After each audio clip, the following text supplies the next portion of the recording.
Seeing none, we'll move on to reports and communications, beginning with Councilmember Cardoza. Okay, I'll start off with meetings.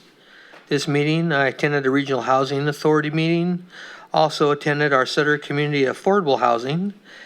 We have great news. Christian Court Phase 2 in Live Oak is 99.9% finished. We're just waiting for PG&E to put a electrical box out front, and we can put, that is for low-income housing, affordable housing. So we have the second phase, and they're getting ready to start their third phase. We're going and getting money, and we'll be starting the third phase here shortly. On that committee I'm on, board that I'm on, the state's been pretty generous, and they are giving money throughout the community: Colusa, Sutter County, Live Oak, even Grass Valley. So there is affordable housing being built. The state and the feds are helping support us, and there is affordable housing coming in the future, and I hope we'll have more here in Yuba City. I attended the Yuba Center Transit Authority meeting. I listened in on the Regional Waste Management meeting, and I attended the Planning Commission meeting. For community and city events, I attended Terrell Locke's farewell retirement party here at City Hall. Had a great turnout here for Terrell, and had an ice cream social, ice cream for everybody. I attended Sutter County food truck event number 2, Food Truck Friday. They had 5 vendors here on the backside of City Hall in our parking lot, our shared parking lot, and they had a variety of food and drinks. Of course, I've attended the farmers market on Saturdays at Town Center and at our museum on Wednesdays. I like a couple special thank yous. I want to thank Vice Mayor Mark Huber for leading the way for our 4th of July fireworks. Thank you. Great entertainment in the community. Both sides of the river had a great time. I'd also like to put a special thank out to our first responders, and especially our Yuba City Fire Department, because on July 4th, they were very busy that night. Thank you, Chief, for you and your staff. Also for keeping our community safe. I know you were bouncing from one location to another, but thank you for keeping us safe. And then on final comment, I said this before, but I'm going to say it again. I said this a month ago. I'm only one vote, but I think the rest of the council will follow my lead. There's no way that I am going to defund our police department. I said this before, I'll say it again, I'm repeating myself. Our police department is one of the best police departments in the state and in the United States. I've worked alongside these gentlemen in the past, and I'd be more than happy to work with them right now. I'd rather live in a safe community than a disruptive community out of control. So it's just my closing comments. There's no way I'm defunding our department. And thank you, Chief Landon, for you and your force, also your staff, for keeping our city safe. So that's it for me. Thank you. You're here. Thank you very much. Councilmember Espandola.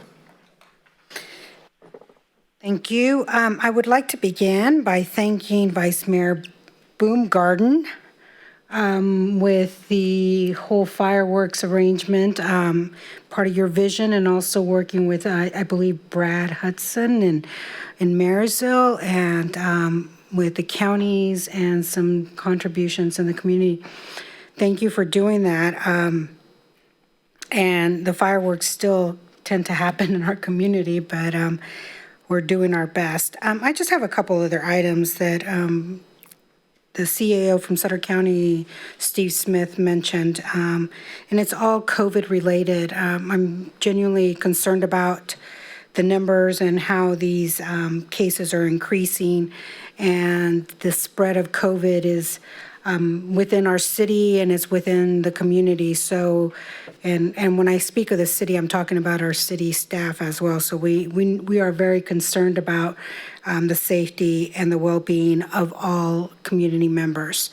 I do want to say that we had a meeting last week. Supervisor Flores and I have had multiple conversations, and he helped spearhead, along with Steve Smith, a meeting that we met with Supervisor Ziegemeyer, Diana Langley, and Dr. Liu, and the Sutter County Health Department leadership. And the discussion of reaching out to our community of Spanish-speaking and other languages, but we were particularly talking about Latino outreach.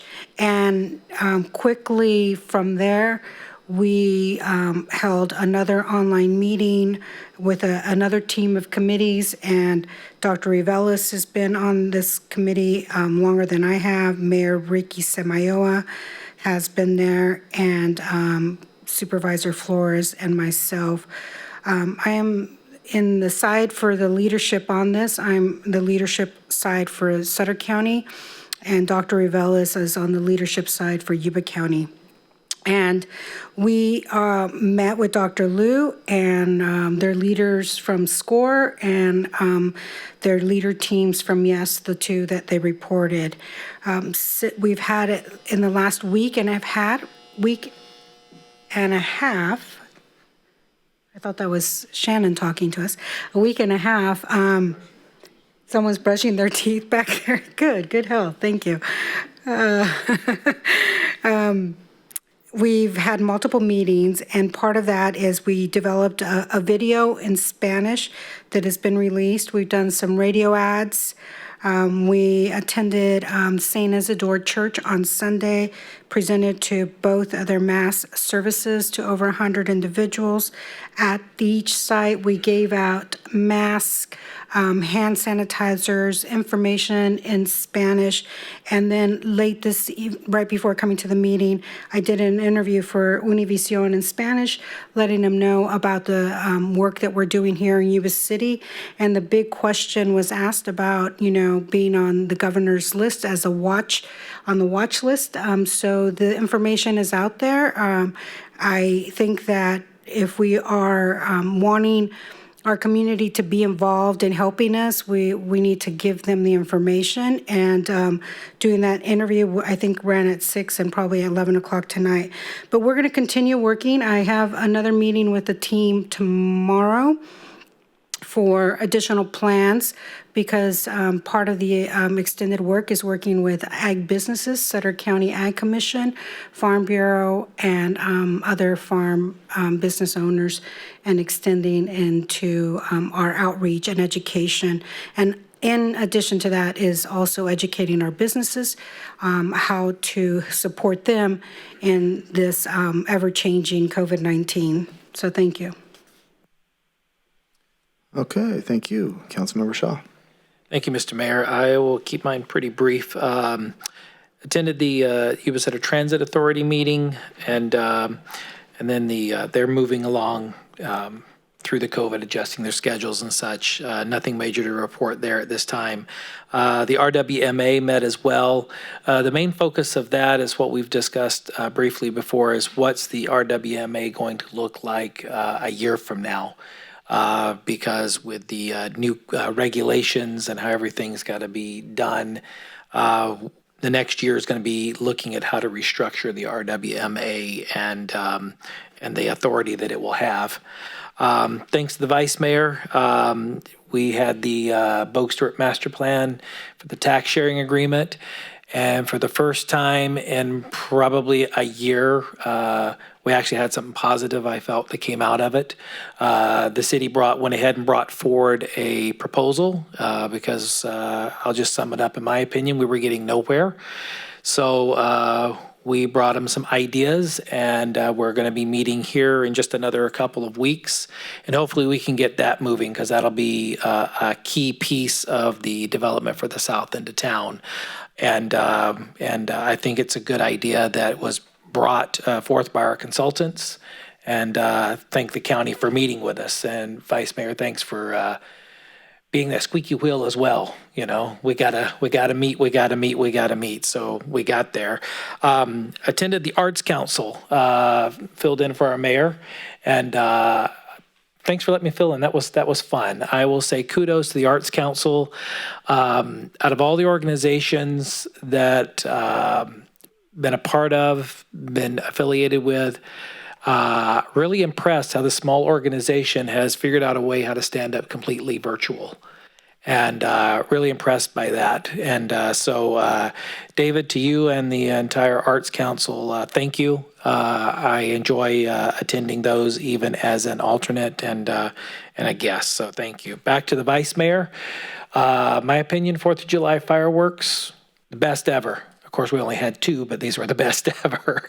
Thank you to you and Brad for, you brought forth the vision a year ago and made it happen, and really, really enjoyed that even in the COVID-19 environment. They were high enough that you could see them from just about anywhere, and we did 500. I vote for 700 next year. Just go ahead and get that FAA clearance, and let's go forward. Lastly, to all of our teams throughout the city, COVID-19's been a trying time. We realize that we're asking more and more every day to try to figure out how we're going to meet the needs of our residents here in the city. And I just want to say thanks to our entire city team, because we're asking you guys to think out of the box and do a lot of things that you probably never thought of doing when you went to work for the city, however many years ago it was. To our E-team, I know Ben and Brad, you guys are here. We're always throwing you guys curveballs like we did earlier tonight with, if you're going to make me not eat inside, can we eat outside? We're just trying to figure things out. We want to give all of our businesses a fighting chance across the city, retail, restaurants, consulting, everything. We got to have a fighting chance. And I know, Brad, you're figuring out how to take care of all of our kids with camp and stuff. So to you guys, I appreciate it. Again, to all of our employees. And back to the 2 that kind of seem to be the action guys in the room, both of the chiefs. You guys are under a microscope, and you guys are kind of in the vice of things, so to speak, getting squeezed. And with resources, with pressures, I cannot say 1,000 times enough how much I appreciate the men and women that work in your departments. You guys allow my family and I to go home and feel safe at night, and I just want to say thank you. So, Mr. Mayor. All right, thank you. Vice Mayor. Thank you, Mr. Mayor. First, I do want to acknowledge the efforts of Councilwoman Espandola. You know, as the COVID infection rate continues to climb, it's clear that there are certain segments in our community that are more infected than others. The Latinos are certainly one of those. So anything that we can do, and you are doing it, to get the message out, I think is very, very proactive and very needed at this point. There's also the segment of 20 to 40-year-olds that seems to be increasing, and so an overall change in the messaging. And I think I can't remember who mentioned that, but you know, getting more messaging out, changing up the look of the message, the sound of the message, just to freshen it up a bit. And I understand maybe the mayor is even going to be doing something. And I think there's some folks that want to put together a little community leader type of thing, you know, expressing some of the safety and social distancing things again. I'm an open message regarding COVID while I can. I don't usually try to talk a lot, but this is one I think I want to speak a little bit about. And that is that as we move into this next phase of business closure, a lot of comments, questions, concerns get forwarded to each one of us here on the council and to staff. I think it's important to note that to the extent that we as a city, and I mean council and staff, have the ability to affect or impact some of those decisions, we are heavily engaged with that. But as we saw last time, when it comes to things like alcohol beverage control, State Board of Cosmetology, Cal OSHA, unfortunately, those are tools, weapons, whatever that others can use to enforce those things that they feel compelled to enforce. I think that we are at a point where if we start closing our businesses again, we are definitely in a position where we may lose more of them. So to the extent that we can think outside of the box and provide opportunities for our businesses to continue to exist, and one of those was one that we discussed tonight in regards to you know, finding some way to keep our restaurants in business, I think that's helpful. Along those lines, when we start talking about, you know, and there are several folks in the community that are very passionate about sending us their concerns as it relates to defunding the police. I respect and understand that they're passionate about these, but many of the things that they're asking us as a city to consider funding are not essential services of the city, and actually we don't have the ability to really direct any of our city resources to those. Several of those are education, behavioral, mental, or public health issues, healthcare. Those are all separate functions or separate services that are not typical or traditional provision of a city. We have police, we have fire, we have roads, we have, help me, oh yes, sewer and water. Well, city manager's glaring at me now, but yeah, I mean, we have a lot of things that go in. Yeah, a lot of things that we need to fund. So again, I understand the passion, but understand that some of the things that you're asking us to consider funding are not in a service that we provide. And certainly, again, I think it goes without saying, public safety, police and fire, those aren't things that I intend to defund to the extent that the budget allows us to do so. I do want to acknowledge the fireworks. We were one of apparently only 14 communities in the state of California that was able to put on a legal fireworks show. We had plenty of illegal fireworks shows going on, and in my history here in the city, which encompasses over, well, now almost 40 years, that was the most incredible display of illegal fireworks I've ever seen. And I don't fault our police and fire departments for that. They were tasked with responding to the results of those illegal fireworks and the calls that came in that night. But it's clearly something that we hoped that we would lessen by a fireworks show. And we did not accomplish that this year, but I think there's other mitigating circumstances that interfered with that. So on the fireworks show, Brad Hudson, my fellow council member from the city of Marysville, he does a lot of work in making sure that that show goes on with the support of our Yuba City Council. Thank you all for continuing to support that. The Marysville City Council, Sutter County Board of Supervisors, the Yuba County Board of Supervisors, the Yuba Water Agency, Recology Yuba Sutter, Local 228 Plumbers and Pipe Fitters all contributed. Also want to acknowledge 93Q Radio. They put the music on.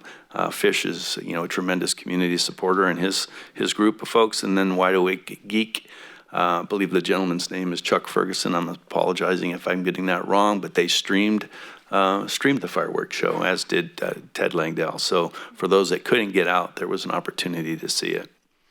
As far as a few last things here on the Master Tax Exchange Agreement, thank you, Councilman Shaw. I think we are plodding ahead here, and Ben and Diana, thank you for your efforts as well. I think we are getting much closer to the finish line, at least I certainly hope so, and to bring something back to the council for your consideration and approval, assuming that the county is going to do the same. And I would like to also finish up by reporting that Councilman Shaw and I have now begun the scheduling process for the Budget Ad Hoc Committee. We should begin that process in a couple weeks, again, with the end goal is bringing back some recommendations to the council, working in partnership with each one of our departments. So with that, thank you. All right, well, thank you very much. And a lot of thank yous going around the room, but I tell you, the 4th of July fireworks, of course, was phenomenal. We had a good vantage point from the Yuba City Fountain, and it was a very enjoyable evening. And thank you for you and your spearheaded efforts, Vice Mayor, along with all the list of your entire village that came together to make it happen. And it was wonderful. And again, yeah, we had a few illegal fireworks in the air, but you know what? Bottom line is we did the best we can to try to curtail that, give people not a reason not to do it. Some of them choose to do it anyway, but we still had a very good time. It was pleasurable. Also, for the Master Tax Exchange and the budget hearing, I anticipated. Thank you very much for the work you guys do and the background you have that you bring to the table on that. Looking forward to some good things coming out of that, and it's also encouraging to hear the progress that is being made regarding that. I did take some time off. I had disappeared out of state for a while to take some time. And so during between now and our last meeting, we did set up a meeting where we're actually doing a lot of preparations. Of course, this is all above and beyond all things COVID. I mean, that's just the saturating every minute of every day almost.